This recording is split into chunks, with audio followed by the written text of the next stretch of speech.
Lessons I've learned from 16 months cold calling people in the US and the UK market. Number one, stop being emotional and focus on speaking to the next person. You can overanalyze, you can do as many team meetings as you want, but at the end of the day, the real way you get better and more comfortable on the phone is by speaking to more people. So ideally you want to be speaking to 20 to 40 people per day if possible. And a lot of that is going to come through preparation before your main calling hours, which are going to be 9 to 5. So having your list in a good situation and then smashing it hard and doing your follow-ups. Obviously, it's very emotional getting rejected all day long, but at the end of the day, that doesn't really matter because it's very simple. Most people don't want to buy your solution and never will.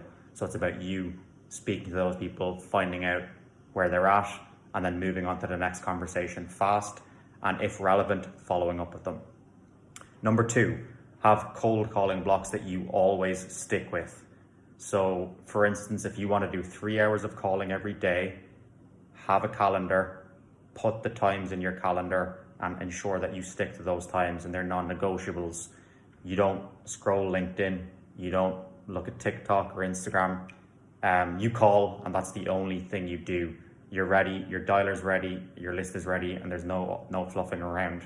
You're there having conversations on the phone.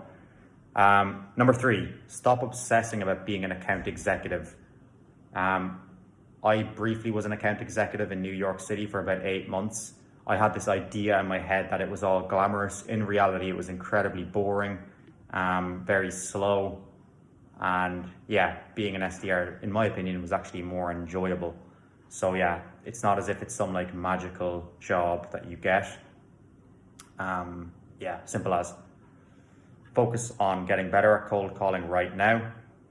And yeah, you can want to be an AE, but you're going to get there by hitting good numbers as an SDR. So focus on your SDR work.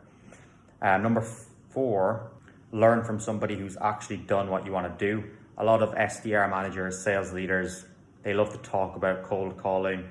They'll analyze it, they'll give you these special scripts, but in reality, they'll never actually hit the phone with you, sit down for an hour and make some calls because they're too afraid to do that and they know that they suck, so they rather just talk about it. So ensure that the person you're learning from is actually somebody that you've seen make calls and they can produce results and outcomes and can give you simple feedback, not overcomplicated, particularly if you're a beginner. So that's very important.